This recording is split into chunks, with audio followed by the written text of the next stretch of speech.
Hello everyone, this is Sapna from RPIIT Medical and Technical Campus. Today we are going to discuss about mitochondria. तो आज की इस video में हम mitochondria के बारे में पढ़ेंगे। सबसे पहले हम पढ़ेंगे कि माइटोकॉन्ड्रिया होता क्या है।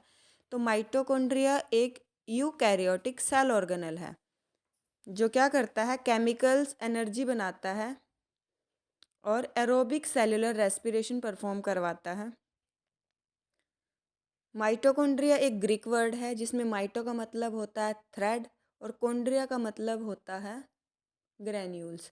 जब एक सेल के अंदर बहुत सारे माइटोकॉन्ड्रिया प्रेजेंट होते हैं तो उसके लिए हम माइटोकॉन्ड्रिया वर्ड यूज़ करते हैं, बट सिंगल माइटोकॉन्ड्रिया के लिए हम माइटोकॉन्ड्रियोन वर्ड यूज़ करते हैं।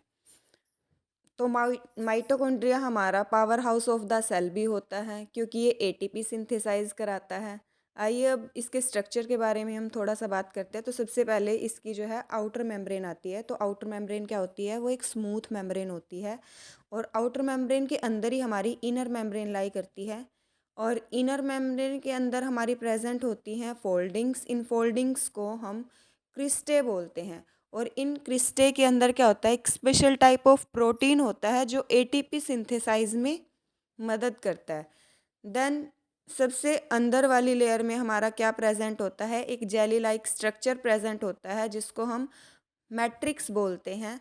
इस मैट्रिक्स के अंदर, माइटोकॉन्ड्रियल मैट्रिक्स के अंदर हमारा डीएनए प्रेजेंट होता है और राइबोसोम्स प्रेजेंट होते हैं। तो डीएनए हमारा क्या करता है, वही एज ए सेम ये सेल की डिवीजन में हेल्प करता है और राइबोसोम जो है वो हमारी प्रोटीन फैक्ट्रीज होती हैं। तो इसी के साथ ही इसका हमने स्ट्रक्चर कंप्लीट कर लिया है। अब आगे हम इसके फंक्शंस के बारे में पढ़ेंगे कि माइटोकॉन्ड्रिया के क्या क्या मेजर फंक्शंस होते हैं, कहाँ कहाँ पे ये हेल्प करता है। तो आइए देखते हैं। तो इसका सबसे पहला जो मेजर फंक्शन होता है वो सेलुलर रेस्पिरेशन होता है। हमने इसकी डेफिनेशन में भी पढ़ा था। ये क्या करता है, एरोबिक सेलुलर रेस्पिरेशन ये परफॉर्म कराता है। दूसरा, ये एनर्जी प्रोडक्शन का काम करता है। 90% ऑफ सारे सेल की ये एनर्जी प्रोड्यूस करता है। देन ये कैल्शियम हीमोस्टैसिस में हेल्प करता है और सेल को ग्रो करने में और मल्टीप्लिकेशन में भी मदद करता है, बिकॉज इसके अंदर जो इसका मैट्रिक्स होता है, मैट्रिक्स में डीएनए प्रेजेंट होता है और ये कभी कभी रिस्पॉन्सिबल होता है सेल की डेथ के लिए, क्योंकि एनर्जी प्रोड्यूस करने के बाद ये कभी कभी सेल को डाई भी कर देता है। देन ये क्या करता है, जनरेट करता है ऑक्सीडेटिव रेडिकल्स जनरेट करता है और नर्वस सिस्टम के कुछ फंक्शंस को भी माइटोकॉन्ड्रिया सपोर्ट करता है। हीट भी प्रोड्यूस करता है ये, और ये ऑर्गन ऑफ मेटाबॉलिज्म भी है। ऑर्गन ऑफ मेटाबॉलिज्म कैसे है, क्योंकि ग्लाइकोलाइसिस में भी इसका बहुत बड़ा पार्टिसिपेट होता है।